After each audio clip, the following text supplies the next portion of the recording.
아멘. 우리 이번 2월 28일 날 청년부 수련회가 있습니다. 근데 그때 수련회 말씀의 주제가 에베소서예요. 그래서 에베소서 말씀을 묵상하면서 우리도 함께 좀 나눴으면 좋겠다 해서 에베소서 말씀을 왔습니다. 사도 바울이 쓴 서신 중에서 복음의 핵심, 복음의 꽃이라고 말한다면은 두 개를 꼽을 수 있습니다. 하나는 로마서, 다른 하나는 뭘까요? 맞아요, 에베소서입니다. 로마서 말씀은 인간의 죄악됨, 인간이 얼마나 낮고 얼마나 죄악스러운지부터 시작해서 하나님의 영광을 올라가는 말씀입니다. 근데 에베소서는 하나님의 그 위대하심, 그 신령한 복을 주시는 하나님의 놀라운 은혜로부터 시작해서 우리에게 오시는 말씀이에요. 그래서 두 말씀을 함께 보시면 좋습니다. 오늘은 에베소서 말씀인데, 에베소서를 쓴 사도 바울의 그 마음이 어떠한지를 좀 보고 왜 이렇게 썼는지 좀 보기 원합니다. 오늘 봤던 이 말씀, 에베소서 1장 15절 23절 말씀은 좀 유명해요. 사도 바울의 기도입니다. 사도 바울이 에베소서 성도들을 향한 기도를 딱 이렇게 쓰면서 어떤 마음으로 기도했는지 좀 보기 원해요. 자, 기도 내용만 본다면은 오늘 봤던 말씀인데 참 감사하고 아름다우며 복된 모습입니다. 근데 당시 에베소 교회의 상황이 어떤지를 본다면은 이 감사의 내용과 좀 달라요. 에베소가 어떤 곳이냐면 항구 도시입니다. 당시 그 로마 제국 시대에 세 개의 큰 도시가 있었어요. 3대 도시 중에 하나가 바로 에베소 교회입니다. 알렉산드리아, 안디옥, 그리고 에베소인데 그 중에 하나 큰 교회가, 큰 지역이 바로 여기예요. 약 25만 명이 거주했던 곳으로 연구되고요. 이곳에 항구 도시니까 항구 도시를 통해서 사람들이 많이 들어오고 또 많이 나가고 많은 것들이 유입되면서 여러 종류의 사람들, 여러 종류의 문화가 거쳐가는 곳이 바로 여기였습니다. 그렇다면은 그 많은 것 중에 하나가 무엇이냐? 우상이에요. 많은 우상들을 갖다 놓고 먼 여행을 떠나는 사람, 아니면 뭐 필요한 것에 따라서 우상들을 갖다 놓은 다음에 그 우상들을 자기가 필요한 대로 사서 간직하면서 그 우상들이 자기를 지켜준다고 여기면서 살아갔던 사람들이 에베소 지역 사람들입니다. 또 에베소에는 유명한 신전이 있었어요. 가장 많은 사람들이 우상을 섬겼던 신 중에 하나가 바로 아데미입니다. 들어본 적 있으시죠? 아데미. 사도행전에 나오잖아요. 아데미요 이렇게 하면서 아데미가 어떤 신이냐면은 그리스 로마 신화 중에서 아르테미스라는 신인데 다산의 신이에요. 그래서 사진을 보면은 죄송 말씀이시지만 이렇게 여인이 이렇게 있으면은 여인의 젖가슴이 이렇게 막 많이 있습니다. 풍요의 신 이렇게 표현하는데 그 신전이 굉장히 큽니다. 지름이 2m 정도 되는 기둥이 지금 한 개 남아있지만 그걸 이렇게 역산해서 다시 꾸며봤을 때에 그 신전의 크기가 엄청나게 컸다고 말을 해요. 근데 이 신전에 예배 드리는 방식이 어떤 것이냐? 좀 말씀드리긴 죄송하지만 그 신전 밑에 약 1.5m 되는 골방들이 한 수백 개 있답니다. 그 골방에 방마다 여사제들이 있고 여사제들에게 들어가서 성행위를 하는 게 바로 그 아데미 신전의 예배 방식이에요. 문란하죠. 성적으로 굉장히 문란한 도시였습니다. 그 당시 화폐를 보면은 화폐의 앞에는 그때 섬기는 가이사의 얼굴이 부조되어 있고 그 뒷면에 보면은 여자와 남자가 벌거벗고 상태로 그 성행위를 하는 그런 동전이 발견됐다고 합니다. 그렇게 본다면은 이 동전이 그 당시의 문화 상태를 보여주잖아요. 아이들이 어려서부터 그 동전을 갖고 놀면서 보는 게 그런 것들이에요. 얼마나 그것들이 그냥 자연스럽고 바로 그것들이 그들의 현 상태를 보여준다고 볼 수 있습니다. 이 에베소서를 연구하면서 이 상태가 저는 우리 잠언도원과 다르지 않다는 느낌을 받았습니다. 제가 우리 청년들 이제 예배 마치고 금요일 날 기도에 마치고 늦게 갈 때에 몇몇은 제가 지하철역까지 바라다 주는데 갈 때 보면은 거리 바닥에 그런 전단지가 막 깔려 있어요. 너무 선전적이고 성적이고 퇴폐적인 것들. 그것이 그냥 문화였던 것입니다. 에베소는. 그런 곳에 와서 사도 바울이 복음을 전했던 거예요.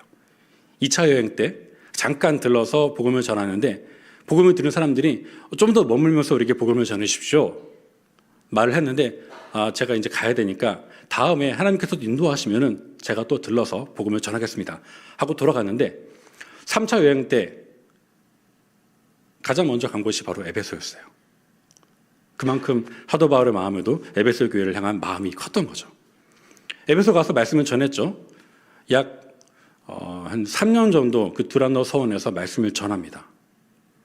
그러면서 복음을 체계적이고 또 하나님을 어떠하신지, 예수님이 어떠하신지를 가장 잘 전해줬어요. 그러고 나서 이제 3차 여행 끝나고 사도 바울은 예루살렘에 돌아왔는데 그때부터 이제 사도 바울은 이제 이방인 유대인들에 의해서 모함을 받아 잡혀 들어가서 로마까지 가게 되죠. 로마 감옥 가서 이제 감옥에 갇힌 상태에서 이 에베소 교회가 어떻다는 소식을 듣게 됩니다. 예. 자, 사도 바울이 말씀을 전하고 약 3년 동안 전한 다음에 전도여행 마치고 돌아왔을 때 그 공백 기간 동안 말씀을 들었던 사람들은 이제 자신들이 들었던 말씀을 서로 강론하고 이 말씀이 이랬어 하고 서로 얘기하고 그랬겠죠. 막 이제 신앙생활하고 예수님에 대해서 알아가고 그랬던 사람들을 이제 그러면 사도 바울이 잡혀간 상태에서 에베소 교회의 소식을 들었을 때에 어떤 소식을 기대했을까요? 말씀을 잘 듣고 서로 사랑하며 말씀대로 살기 위해 노력하고 하나님을 묵상하며 그 말씀이 어떠한지를 잘 깨달아라. 그렇게 살았더라 라고 라는 소식을 들었으면 참 좋았겠죠. 네. 어땠는지 말씀드릴게요. 그 에베소에는 뭐 여러 종류의 사람이 많다고 했잖아요. 여기저기 왔다 갔다 하는 많으니까 이방인도 있고 유대인도 있고 말씀을 강론했을 때에 그 예수님 믿게 된 유대인들 그리고 예수님 믿게 된 이방인들 이런 사람들이 있던 거예요. 근데 나중에 보니까 이 이방인 그리스도인과 유대인 그리스도인 사이에 분열이 있는 거예요. 갈등이 있는 거예요. 그리고 아직도 말씀을 많이 들은 그 사람들이 영적 미성숙과 교리적 혼란을 겪고 있더라 라는 소식을 듣게 됩니다. 그리고 여전히 옛 방식과 도덕적 타락 상태에서 벗어나지 못했다는 소식을 듣게 됩니다. 그리고 가정과 사회에서도 서로 섬기지 못하고 그리스도의 모습이 아니라 서로 불순종하고 서로 믿지 못하는 그런 모습을 보게 되고 그리고 여전히 영적 전쟁에 대해서 무지한 상태로 있었다라 그런 그런 소식을 듣게 되니까 사도 바울이 이제 에베소 교회에 편지를 쓰는 거예요. 그 얘기를 듣고. 자, 그럼 이제 어떤 마음으로 사도 바울이 에베소 교회에 편지를 썼는지 좀 느낌이 오시죠? 예, 더 자세한 느낌은 에베소 말씀을 보시기 바랍니다. 짧아요. 1장부터 6장이에요. 굉장히 짧죠? 네. 1장부터 3장까지 그리고 4장부터 6장까지 이렇게 둘로 나눕니다. 1장부터 3장까지는 그리스도인으로서 믿음이 무엇인지 은혜가 무엇인지 그런 지식적인 말씀을 전하고 4장부터 6장까지는 그렇게 안 그리스도인들이 어떻게 살 것인가에 대한 것을 말해주는 말씀이에요. 그 시각을 가지고 한번 에베소 말씀을 보시기 바랍니다. 그럼 재밌어요. 네. 자, 이 상태에서 이제 사도 바울이 편지를 썼습니다. 편지를 썼는데 이런 것을 이 에베소 교회가 어떤 문제를 알고 있는 상태에서 사도 바울이 고백하는 첫 마디가 무엇이냐? 16절 함께 볼까요? 내가 기도할 때에 기억하며 너희로 말미암아 감사하기를 그치지 아니하고 라고 시작을 해요. 그러니까 사도 바울이 에베소 교회 사람들의 소식을 듣고 너희로 말미암아 감사하노라 라고 고백을 합니다. 그런 문제점들이 감사하다는 내용일까요? 글쎄요. 근데 보면은 사도 바울은 자기가 자신이 쓴 서신들의 거의 모든 첫 마디가 감사로 시작을 해요. 전 이거 보면서 사도 바울이 언제나 어느 순간에나 감사를 했구나 하는 것을 좀 배우게 됩니다. 성경 전체에서 봤을 때에 성경 전체에서 감사라는 죄송합니다. 감사라는 단어가 몇 번 나오느냐? 총 196번 나옵니다. 그 중에서 구약 성경의 감사의 내용은 132번 나와요. 그러면 신약에서는 감사는 64번 나옵니다. 그래서 196번. 그 132번의 구약의 감사의 내용을 쓴 사람은 누구냐? 거의 대부분 시편에 있어요. 누가 썼을까요? 다윗입니다. 신약에 나오는 64번의 감사의 내용은 거의 다 누가 적었느냐? 사도 바울입니다. 이 두 사람의 공통점을 좀 볼 수 있다면 어떤 게 있을까요? 두 사람 다 험난한 인생을 살았죠. 감사할 만한 내용으로, 감사할 만한 내용이 많았던 삶인가? 글쎄요. 그가 닥쳤던 그 순간순간마다 그들이 닥쳤던 아픔과 통증과 고민들은 감사할 내용이었는지는 우리가 겪어봤을 때 그걸 감사할 수 있을까 생각해 봐야겠죠. 사도 바울 고린도후서 말씀 보면은 40에 하나 감한 매를 5번 맞고 태장을 3번 맞고 돌로 1번 맞고 파선을 3번 당하고 그런 고난스러운 말씀을 전하는 삶을 살았는데 그런 아픔과 그런 어려움을 당했대요. 근데 그 하는 말이 늘 감사입니다. 그런 의미에서 본다면은 감사는 우리가 만나는 지금 이 순간에 내 앞에 있는 그 조건 때문에 감사하는 게 아니고 우리에게 주실, 우리에게 다가오게 하실 하나님의 그 놀라운 일을 미리 보면서 감사하는 것입니다. 그래서 믿음은 바라는 것들의 실상이 되는 거죠. 자, 한번 사도 바울이 했던 그 감사의 기도 4가지를 한번 보겠습니다. 총 아까 우리가 함께 봤던 말씀들을 이제 정리해서 보면은 첫 번째는 하나님을 알게 해 주십시오라고 기도를 해요.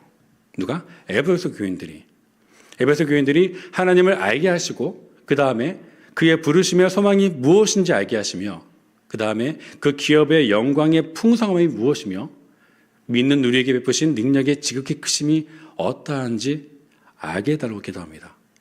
자, 보면 이 기도의 내용 보면은 기도가 되게 정갈하고 감사하고 되게 부드럽죠. 에베소 교인들이 갖고 있던 아까 말씀드렸던 문제에 비교했을 때에 이 기도의 내용은 전혀 맞지 않아요. 우리가 보통 기도할 때에 어디 문제가 있으면은 자, 우리 그 문제가 있는데 이 문제에 대해서 우리 다 함께 합심으로 우리 주여 세 번 하고 기도하겠습니다. 이 공동체의 어려움과 그 난임과 고통과 그 병, 이거 놓고 기도하잖아요. 근데 사도 바울은 그게 아니라 이런 내용을 기도를 하는 거예요. 왜 그럴까? 사도 바울은 그러니까 에베소 교회에 나타난 문제점, 서로 분열하고 거짓 교사와 여전히 우상 섬기고 도덕적인 타락들 그런 것들을 드러난 증상에 포커스를 맞춘 게 아니라 왜 이것들이 생겼는지 그 원인을 놓고 기도하는 것입니다.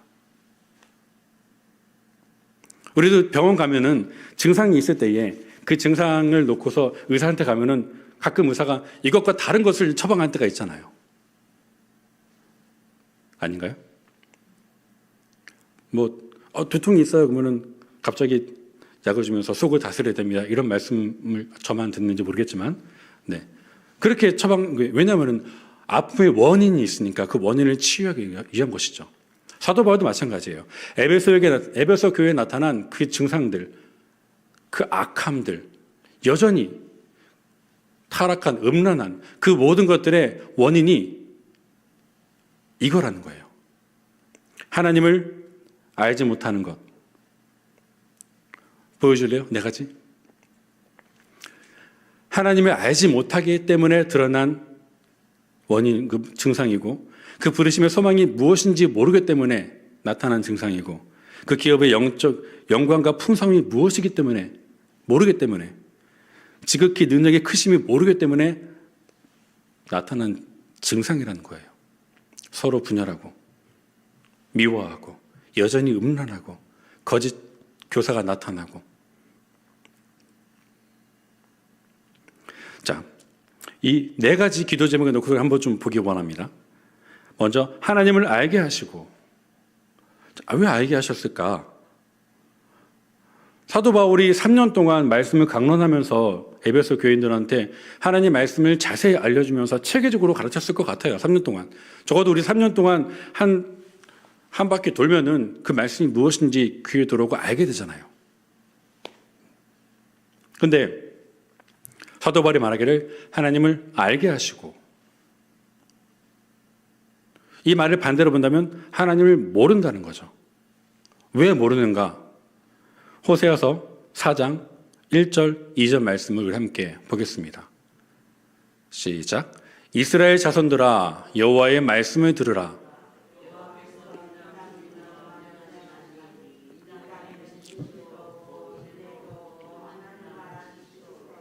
오직 저주와 속임과 살인과 도둑질과 간음뿐이요 포악하며 피가 피를 뒤임이라. 네. 하나님을 안다고 하지만, 말씀을 잘 알고 있지만 알고 있는 그 말씀대로 살지 않는 것, 그래서 모른다고 하는 것입니다. 여전히 하나님을 알고 있는 상태에서 거짓과 속임과 패악과 음란과 서로 아프게 하는 것들, 그게 있으면은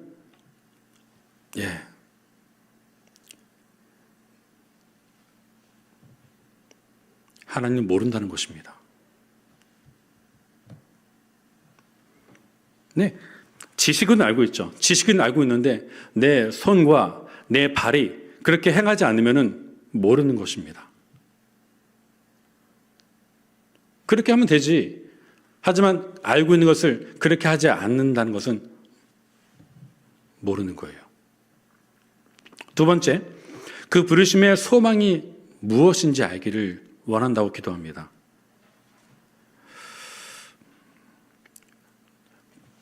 이 말뜻은 하나님께서 우리를 부르셨던 하나님의 그 소망이 무엇인지를 깨닫기를 원한다는 거예요. 우리 각 사람들을 하나님께서 부르시고 이 땅에 보내신 하나님께서 우리에게 품으셨던 그 소망, 거기에 세우시면서 그 역할을 감당하시기 원하셨던 하나님의 그 뜨거운 열망, 그것을 기억하라는 것이죠.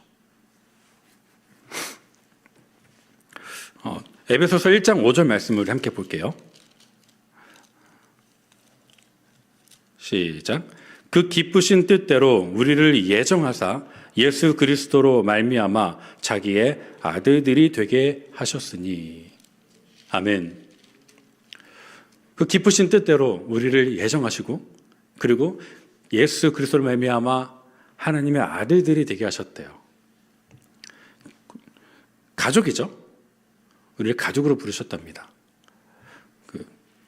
우리가 구약 말씀 출애굽기 봤을 때 출애굽한 백성들을 이끌고 나오신 다음에 하나님께서 가장 기쁜 마음을 하셨던 것이 무엇이냐? 이들을 부르시고 언약을 맺으세요. 10계명을 주시죠. 그 10계명의 첫 번째 계명이 무엇인가요? 너는 나 이외에 다른 신을 내게 두지 말라. 네, 가장 첫 번째 그게 왜 첫 번째인가로 봤을 때에 이 첫 번째 말씀의 느낌을 한번 보시기 바랍니다. 너는 나와 너 앞에 다른 것을 두지 말라. 저와 여러분 사이에 무엇이 막혀 있다면은 제 얼굴이 보이시나요? 안 보이시죠? 우리와 하나님 얼굴 사이에 다른 것이 있을 때에 하나님 얼굴이 보이지 않게 되는 것입니다. 그러면은 바로 앞에 있는 그것에 마음을 뺏기겠죠. 요즘 이제 제가 제 딸하고 약간 부딪힘이 있습니다. 어떤 부딪힘이냐? 그 미디어 사용이죠. 핸드폰. 이 핸드폰을 사용하는 것에서 이제 제가 좀 절제를 시키거든요. 근데 여러분들이 보시기에 어떨지 모르지만 저는 제가 보기에는 좀 철저하게 과도하게 절제를 시킨다고 생각을 합니다. 근데 제가 저 스스로 보기에도 저는 조금 약간 조금 똑똑하다 생각을 하는데, 그래서 이제 여러 가지 방법으로 핸드폰을 막아놓거든요. 근데 참 더 놀라운 제 딸은 그걸 뚫고 방법을 하더라고요. 그래서 그렇더라고요. 그래서 서로 이제 모순이에요. 창과 방패로 서로 찌르고 맞고 이러고 있는데, 왜 그렇게 되었느냐? 이제 우리가 가정 예배 드리면서 서로 얘기를 하는데, 희라가 네가 하나님을 바라봐야 되는데 하나님과 너 사이에 핸드폰이 들어갔어. 그래서 하나님 보지를 못하고 핸드폰을 보니까 너희 마음이 자꾸 다른 데로 흘러가는 거야 라고 가르쳐 줬어요. 자기도 안타까워해요. 그러고 싶지 않다고. 근데 이게 너무 세니까 힘들어 하더라고요. 요즘 그 전쟁을 하고 있습니다. 저는 제 자녀가 하나님을 사랑하는 방법을 좀 가르쳐 주고 싶어요. 그래서 너와 하나님 사이에 다른 것을 두지 않는 법을 너 깨우쳐야 되고 익혀야 되고 싸워야 돼라고 요즘 그 말씀을 가르치고 있습니다. 우리를 자녀로 부르셨잖아요. 여기 계신 분 중에서 손주가 있으신 분들이 있을 거예요. 손주 보고 싶은 마음이 간절하신 분들 있으시죠?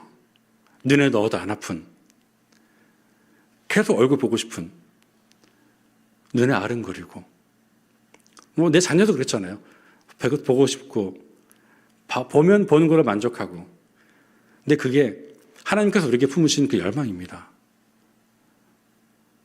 우리에게 하나님을 바라보고 하나님도 나를 바라보고 서로 바라보면서 이 땅에서 그 바라봄, 나를 부르신 그곳에서 하나님을 온전히 바라보면서 예배하고 그리고 세상에 살면서 하나님이 무엇인지를 나타내는 그 삶을 우리에게 원하시는 거예요. 바로 그것이 우리에게 원하시는 부르심의 소망입니다.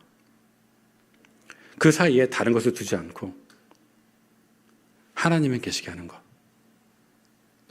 자, 세 번째 볼까요? 그 능력의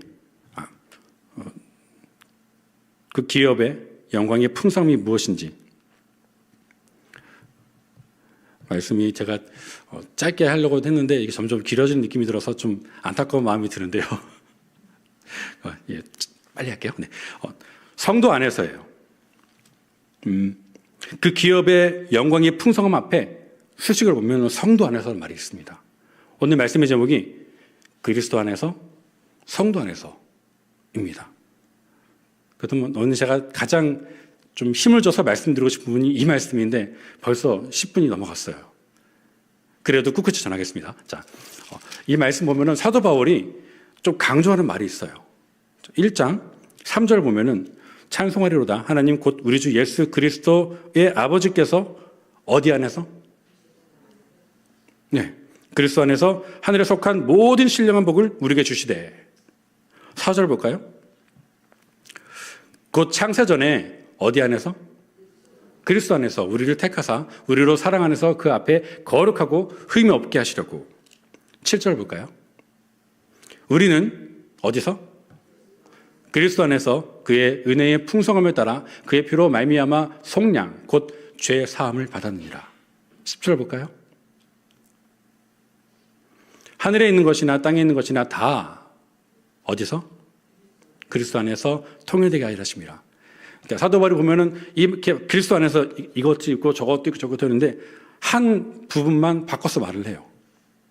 강조한 거죠. 어디냐? 18절이죠.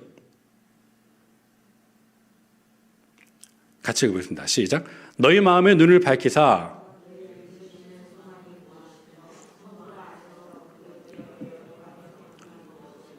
네, 세 번째 기도 제목이 그 기업의 영광의 풍성이 무엇인지 알기 원하는데 그것을 어디서 발견하기 원하냐? 성도 안에서예요. 그 말은 무엇이냐? 우리 공동체 안에서 그 기업의 영광의 풍성함을 발견하기 원한다는 것입니다. 그리스도 안에서 했던 것처럼 그 풍성함을 우리 이 일신교회 공동체 안에서 발견했으면 좋겠습니다.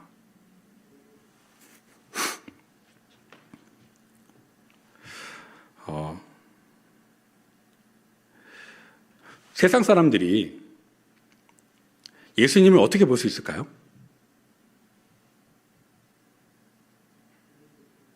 네, 우리를 통해 볼 수 있어요. 왜? 우리가 그리스도의 몸이니까요. 제 이름이 뭐죠? 예, 라스랍. 어디가 라스랍인가요? 손? 팔? 아니면 머리? 얼굴만? 제 전체가 라스랍이죠. 어느 한 분만 뚝 띄워놓고 이게 라스랍이야 할 수는 없잖아요.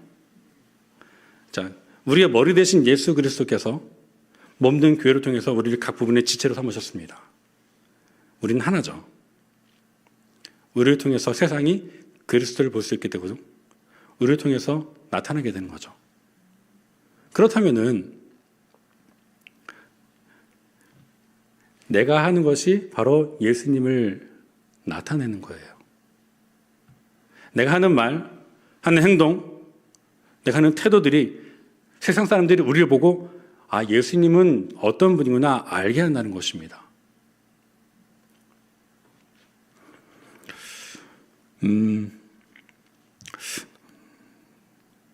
제가 로마서 12장 4절 5절 말씀을 좀 함께 보고 싶은데요. 혹시 자막이 있나요? 있군요. 자, 같이 읽어보겠습니다. 시작. 우리가 한 몸에 많은 지체를 가졌으나 모든 지체가 같은 기능을 가진 것이 아니니 이와 같이 우리 많은 사람이 그리스도 안에서 한 몸이 되어 서로 지체가 되었느니라. 네, 다 달라요. 다 다르지만 하나라는 것입니다. 왜? 각 부분이 필요가 있으니까. 필요한 부분들이죠.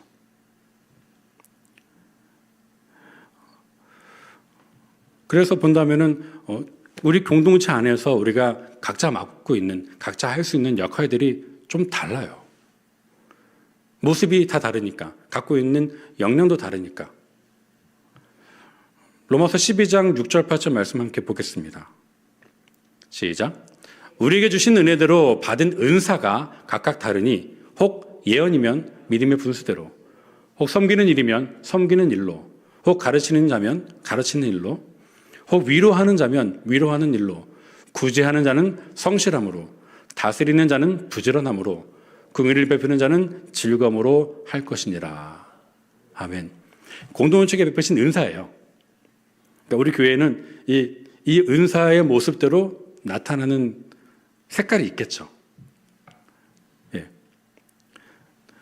몸으로서 살아갈 때에 손이 있으면 발도 있고, 발이 있으면 입이 있고, 입이 있으면 눈이 있고, 눈이 있으면 귀가 있고, 다 다릅니다.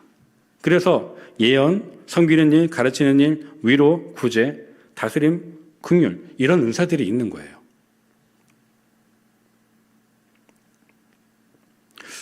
시간이 많지 않아서 이 부분은 좀 건널 텐데 그것만 말씀드리겠습니다. 모두가 예언이라면은 누가 섬기고 누가 긍휼하고 누가 위로하고 누가 가르칠까요? 모두가 가르친다면은 누가 섬길까요?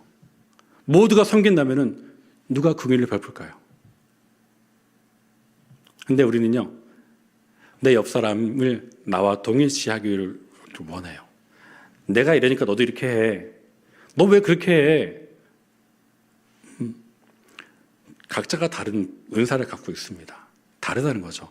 그 다름을 존중하고 우리 성도 안에서 함께 공동체를 만들어가는 겁니다.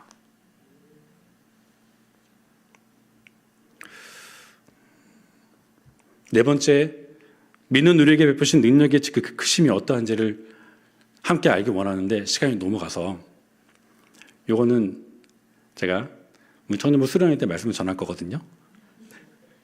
궁금하시면 네, 그때 말씀을 드린 걸로 하고, 자, 세 번째 말씀을 좀 더 갈게요. 우리가 사람 모양이 이렇게 머리가 있고 팔이 있고 몸이 있고 다리가 있잖아요.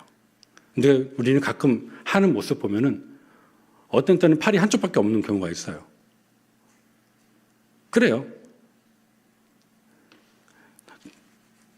가르치는 은사를 갖고 있는 분이 보면은 계속 말을 하거든요. 이게 맞아, 저게 맞아. 근데 듣기 싫어요. 맞는 말인데 괜히 기분이 나빠요. 긍휼을 가신 분이 이 상황을 보고서 울고 있을 때에 너 왜 울기만 하고 아무것도 안 해? 네, 그렇게 서로를 바라봅니다. 각자가 갖고 있는 은사가 다릅니다. 볼 수 있는 시각이 다르고 감동이 오는 게 달라요. 누군가는 구제할 때에 구제하는 모습 보면서 그게 아니라 먼저 기도하고 위로하고 그래야지. 위로하는 모습 보면서 야, 그렇게 하면 말로만 하면 끝나냐? 행동으로 보여줘야지. 이런 말을 하는 거예요. 아니라는 거죠. 예수 그리스도의 몸된 지체로서 하나가 되어서 함께 나아가는 겁니다. 이 모습을 사도 바울은 에베소서 2장 20절부터 22절에 잘 보여줘요. 함께 읽어볼까요? 너희는 사도들과 선지자들의 터 위에 세우심을 입은 자라.